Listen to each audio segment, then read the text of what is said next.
Assalamualaikum warahmatullahi wabarakatuh. Halo semuanya.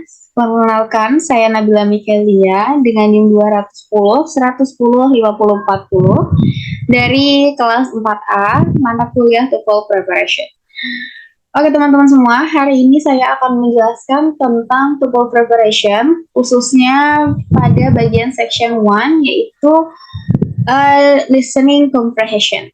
Sebelum saya masuk ke dalam listening comprehension, saya akan menjelaskan tentang apa itu test TOEFL.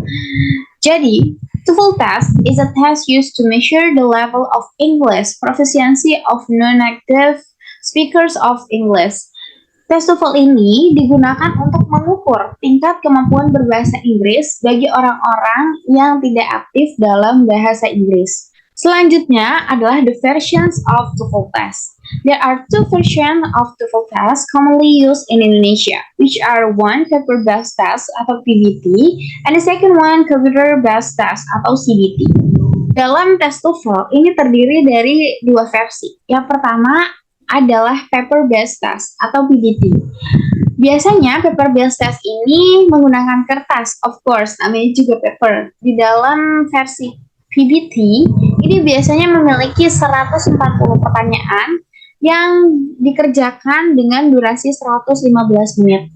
Dan untuk versi yang kedua, yaitu Computer Based Test atau CBT, ini menggunakan komputer. Terus soalnya itu sekitar 94 sampai 135 pertanyaan yang dikerjakan dengan durasi 125 sampai 170 menit. Selanjutnya adalah the part of TOEFL test. There are three parts of TOEFL test. Yang pertama ada listening comprehension, yang kedua ada structures and writing expression, dan yang ketiga ada reading comprehension. Untuk yang part pertama, ini adalah listening comprehension yang akan saya fokuskan untuk video pada hari ini. Jadi listening comprehension, this part of TOEFL test aims to demonstrate the test taker ability to understand spoken English. Usually consists of 50 questions in PBT and 30 until 50 questions in CBT. Jadi dalam part ini, di dalam part listening comprehension, ini biasanya digunakan untuk menunjukkan kemampuan pemahaman para peserta tes TOEFL dalam berbicara bahasa Inggris. Dan pada part ini biasanya terdiri dari 50 pertanyaan dalam versi PBT atau paper based test dan 30 sampai 50 pertanyaan di dalam versi CBT atau computer based test. Untuk yang part kedua yaitu ada structure and writing expression. This part of TOEFL test aims to demonstrate the test taker ability to recognize grammatically correct English. Usually consists of 50 questions in PBT and 20 until 25 questions in CBT. Di part kedua dalam tes TOEFL yaitu adalah struktur dan ekspresi tertulis. Di dalam part ini bertujuan untuk menunjukkan kemampuan para peserta untuk mengenali tata bahasa dalam bahasa Inggris yang benar. Dan mereka juga harus memilih atau merecognize cara yang benar untuk melengkapi kalimat-kalimat yang ada dalam bahasa Inggris. Dan biasanya pada part ini untuk yang versi PBT ini terdiri dari 40 pertanyaan dan untuk yang versi CBT ini terdiri dari 20 sampai 25 pertanyaan. Selanjutnya part yang ketiga adalah reading comprehension. This part of TOEFL test aims to demonstrate the test taker ability to produce correct, organized, and meaningful English. Usually consists of 50 questions in PBT and 44 until 60 question in CBT. Di dalam part ini bertujuan untuk menunjukkan kemampuan para peserta untuk menghasilkan bahasa Inggris yang benar, teratur, dan juga bermakna. Di dalam part ini, itu biasanya untuk versi yang PBT, ini terdiri dari 50 pertanyaan.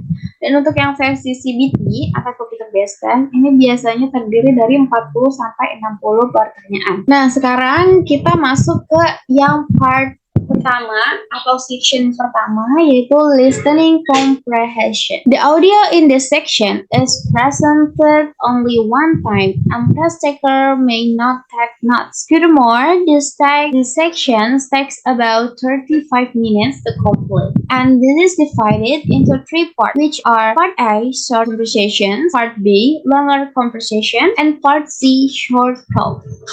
Jadi dalam listening comprehension, audio yang disiarkan atau yang diperdengarkan ini hanya diputar sekali saja dan para peserta dimohon untuk tidak mengambil catatan apapun. Dan dalam section ini biasanya menyelesaikan dalam waktu 35 menit yang terdiri dari 3 part. Yang pertama ada part A, yaitu short conversation atau percakapan singkat. Lalu kemudian ada part B, longer conversation atau percakapan yang lebih panjang. Lalu yang ketiga part C, yaitu short talk atau pembicaraan singkat. Jadi seperti perkuliahan singkat atau siaran bersingkat. Nah, gimana sih strategi yang bisa kita lakukan untuk menyelesaikan task TOEFL?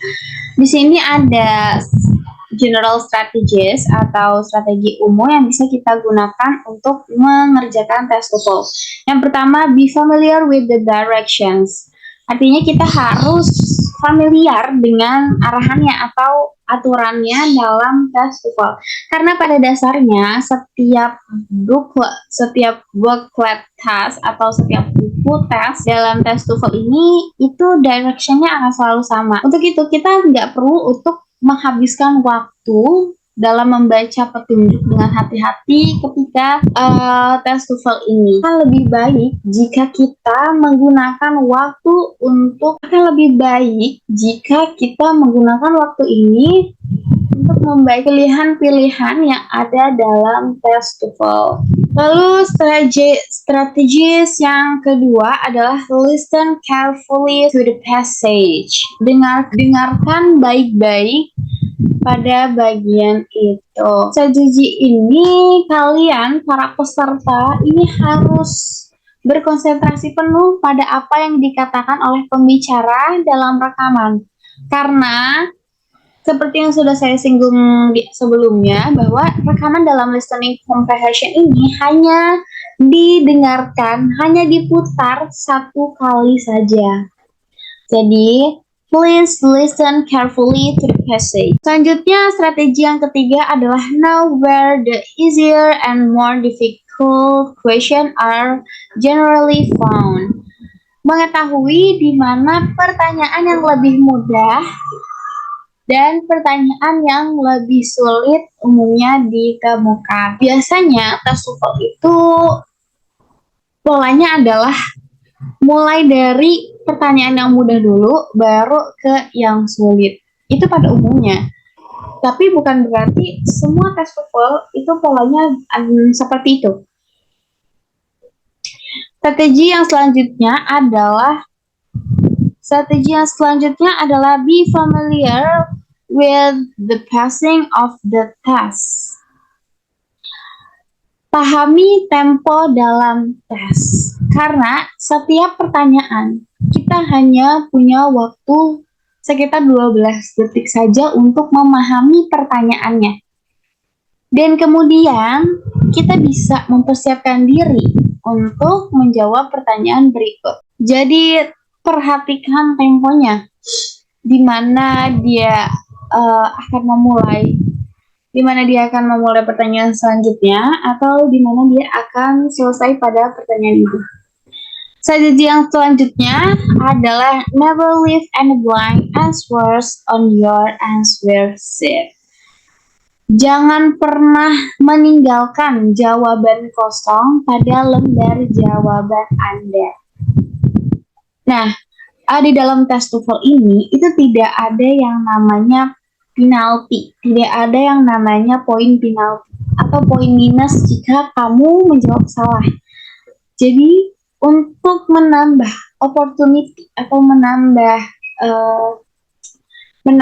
nilai kalian atau menambah kesempatan kalian harus bisa mengisi semua nomor kalau perlu. Oke. mengisi semua nomor, harus mengisi semua nomor. Dan jangan pernah meninggalkan jawaban kosong pada lembar jawaban kalian. Selanjutnya adalah specific strategies dalam part A. Part A tadi kan itu adalah short conversation atau percakapan singkat. Nah, di dalam part A ada beberapa strategi khusus yang harus kalian perhatikan. Yang pertama adalah focus on the second line. Kedua, karena saat Anda mendengar dialog singkat atau percakapan singkat, jawaban atas pertanyaan tersebut umumnya ditemukan di yang kedua adalah think of possible result statement. Perlu diingat bahwa jawaban yang benar ini mungkin merupakan pernyataan ulang dalam kata kunci atau gagasan pada baris kedua percakapan tersebut.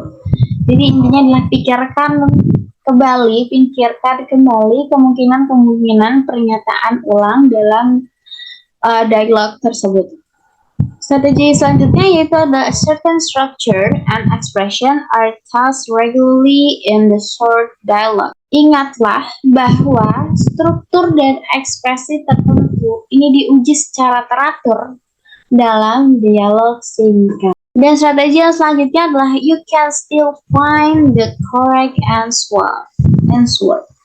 Jadi di antara strategi-strategi sebelumnya, ini kalian tetap bisa mendapatkan atau bisa menemukan jawaban yang benar, the correct answer.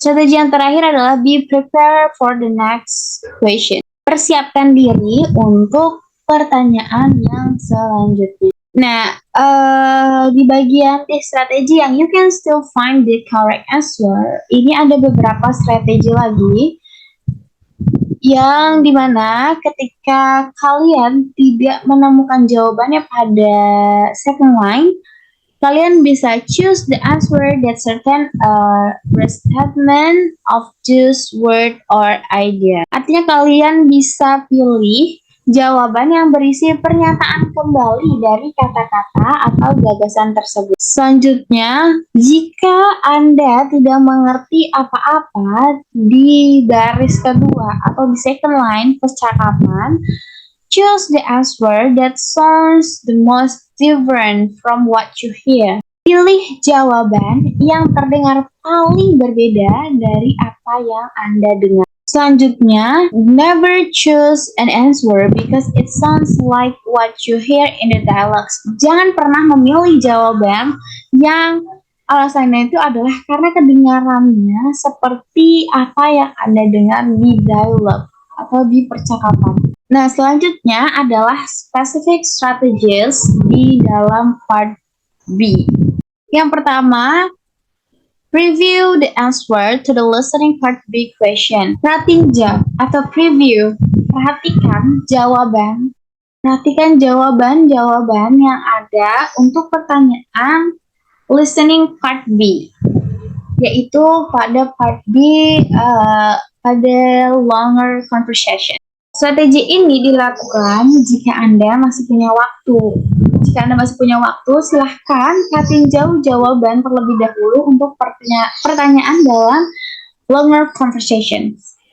Strategi yang kedua adalah listen carefully to the first line of the conversation. Dengarkan baik-baik baris pertama percakapan. Nah, baris pertama pada percakapan ini seringkali berisi gagasan utama, yaitu subjek, berisi gagasan utama, subjek atau topik percakapan, dan biasanya diminta untuk menjawab pertanyaan tersebut. Nah, strategi yang kedua adalah draw conclusion about the situation of the conversation. Buatlah kesimpulan tentang situasi percakapan tersebut. Ini dilakukan saat Anda mendengarkan percakapan tersebut. Jadi ketika percakapan tersebut berlangsung, kalian buatlah kesimpulan dari situasi dialog tersebut gitu. Kalian bisa analisis siapa yang berbicara, di mana percakapan itu berlangsung, atau kapan percakapan itu terjadi di tempat. Selanjutnya ada follow along with the answer in your textbook and try to determine the correct answer. Ikuti jawaban dalam buku ujian tersebut dan coba untuk menentukan jawaban yang benar. Selanjutnya ada specific strategies pada part C. Yang pertama adalah preview the answer to the listening part C question. Ini hampir mirip ya dengan part B tadi. Intinya adalah kalian harus baca terlebih dahulu pilihan-pilihan yang ada dalam pertanyaan di listening part C and of course part B. Jika sama strategis. Yang kedua adalah listen carefully to the first line of the talk. Yang pertama adalah strategi yang kedua yaitu listen carefully to the first line of the talk. Perhatikan baik-baik kalimat pertama di dalam talk, di dalam pembicaraan tersebut. Karena biasanya di dalam first line itu terdapat memuat gagasan-gagasan utama, pokok bahasan atau topik pembicaraan yang nantinya akan membantu Anda untuk menyelesaikan pertanyaan ini. Strategi yang selanjutnya yaitu adalah draw conclusion about the situation of the talk. Ini hampir mirip ya dengan yang B. Intinya adalah buatlah kesimpulan tentang situasi pembicaraan tersebut. Ini kalian gunakan pada saat mendengarkan talk tersebut. Strategi selanjutnya yaitu follow along with the answer in your textbook and try to determine in the correct answer. Ikuti jawaban di buku ujian atau di buku tes Anda dan coba untuk menentukan jawaban yang benar. Selanjutnya, what are the materials for listening comprehension of part A? Jadi di dalam part A ini ada beberapa material yang harus diperhatikan. Yang pertama adalah second line, synonym and similar sound. The answer to the question is most often, but not always, found in the second line of the conversation.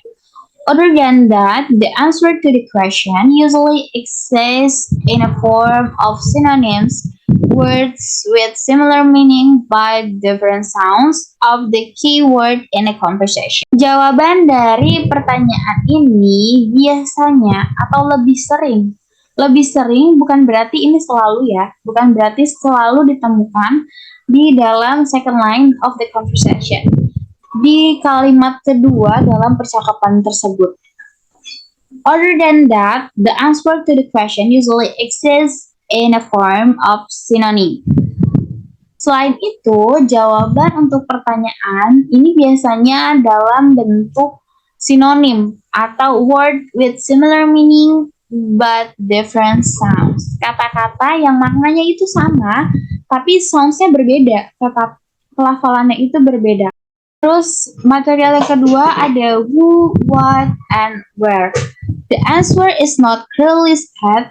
Instead, you must draw a conclusion that is common in this part of the task is to ask you to determine who the speaker is, what will probably happen next, and where the conversation probably take place.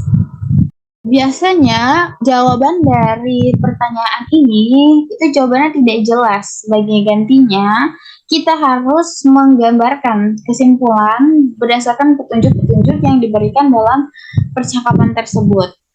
Misalnya seperti siapa yang berbicara, terus apa yang akan dilakukan selanjutnya oleh si speaker dan di mana kemungkinan percakapan tersebut dilakukan. Material yang selanjutnya adalah negatif. Type of negative expression, there are negative, double negative, almost negative, dan comparative negative. Jadi di dalam material negatif ini ada beberapa tipe negative expression.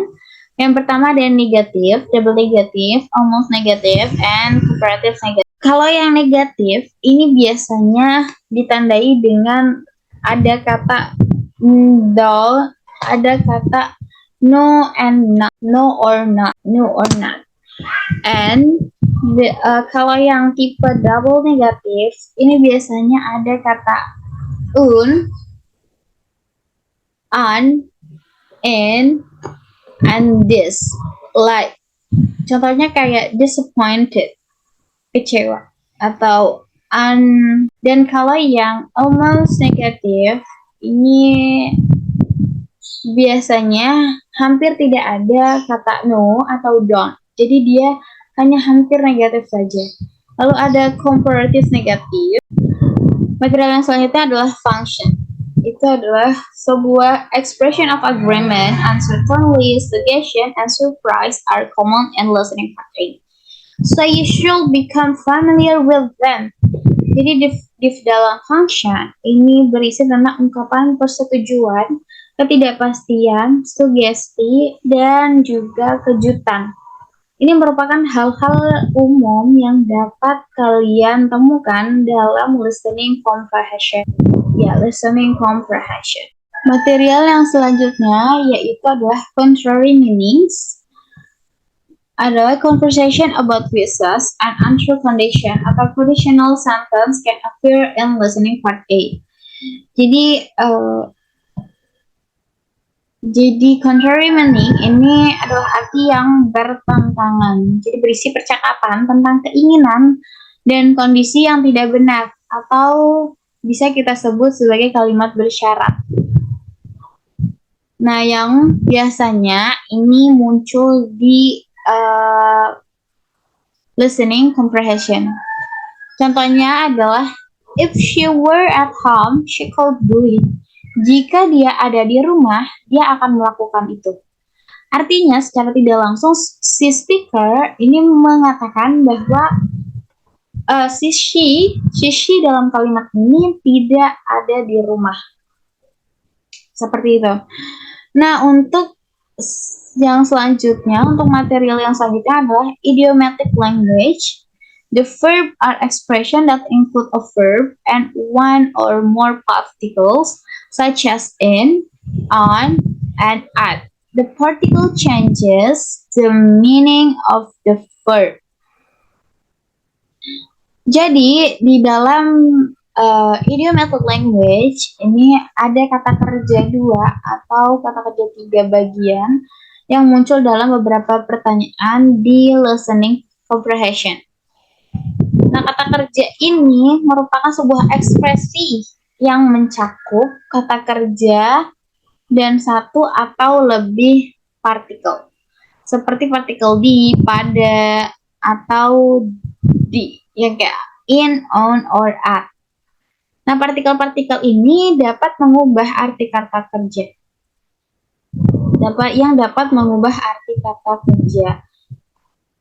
Misalkan ada contoh kalimat, misalkan contohnya adalah burning the candle. Burning the candle itu maksudnya bukan berarti si speaker beneran membakar lilin. Tetapi bisa jadi si speaker mengatakan bahwa she's doing too much work. Artinya dia melakukan banyak pekerjaan. Intinya seperti itu idiomatic language. Strategi yang selanjutnya adalah what are the material for listening comprehension or of part B. Yang pertama adalah before and while listening. Pada saat before listening, it is very helpful to your overall comprehension if you know what topic to expect in listening part B. Jadi sebelum mendengarkan pertanyaannya, ini akan lebih membantu jika kamu memahami pilihan-pilihannya, memahami pemilihan-pilihannya. Dan kamu akan tahu dan kamu akan dapat mengetahui topik yang akan ada di pertanyaan listening part B tersebut. Dan pada saat listening, after trying to determine the topic and the question, you will listen to each conversation and listening part B. And you should be thinking about the topic, subject, or main idea based on each conversation. Jadi ketika mendengarkan, Anda akan mendengarkan masing-masing percakapan di dalam listening part B. Dan di mana ketika kalian mendengarkan, kalian harus bisa memikirkan topiknya atau subjek atau gagasan utama yang ada di dalam percakapan tersebut. Selanjutnya adalah, furthermore, you should be trying to set the situation in your mind. Who is talking? When does the conversation probably take place? And then where does the conversation probably take place? Selanjutnya, kamu harus mencoba untuk menyimpulkan situasi di dalam pikiranmu. Misalnya seperti siapa yang berbicara, terus di mana percakapan tersebut terjadi, terus kapan percakapan tersebut dilakukan, dan lain sebagainya. Selanjutnya adalah, what are the materials for listening comprehension of part C? Yang pertama adalah before listening. A helpful strategy is therefore to look briefly at the answer in the textbook before you actually hear the talks on the recording, and try to determine the topics of the talk that you will hear. Strategi yang sangat berguna itu adalah kamu harus melihat pilihan jawabannya yang ada dalam textbook, yang ada dalam buku tes. Sebelum kamu benar-benar mendengarkan apa yang ada di dalam recording tersebut, yang ada di dalam percakapan tersebut. Dan coba untuk menentukan topik dari percakapan tersebut yang akan kamu dengar. Yang kedua ada while listening. You should be thinking about the topic or subject or main idea for the talk. Since the first sentence is generally a topic sentence, you should be asking yourself what the topic is while you listening carefully to the first part of the talk. Kamu harus memikirkan tentang topiknya atau subjek atau gagasan utama yang digunakan dalam pembicaraan tersebut. Mulai dari pada kalimat pertama, ini biasanya memuat gagasan utama, memuat topik utama yang harus kamu simpulkan ketika mendengarkan talk pada soal TOEFL tersebut. Baik, cukup sekian penjelasan dari saya tentang section 1, yaitu listening comprehension tentang TOEFL test. Semoga kalian bisa mengerti. Kurang lebihnya mohon maaf. Wassalamualaikum warahmatullahi wabarakatuh.